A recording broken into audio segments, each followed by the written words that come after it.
Tanong sa'yo,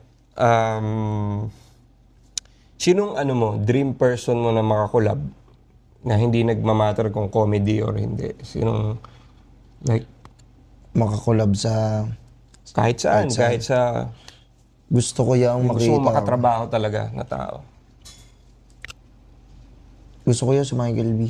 Michael B. Siyempre, Michael B. maestro.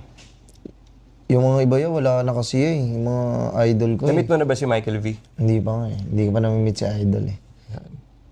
Naway, sabi ko nga, pag pinagtagpo kami ni Lord, hindi ko naman, Malamang mamimit mo yun, malamang kilala ka nun, malamang tumatawa rin yun sa mga, malamang napanood ka na nun. Mabait yun, si Bitoy. Dati nakakalaro ko yun ng Xbox sa bahay nila, Kuya Kiko, Francis M. Magaling mag-ano yun, 2K yun. Kasi super gamer yun. Naglalaro ka ba ng 2K? Ayun, pustahan na. yun nga, si Kuya Bitoy.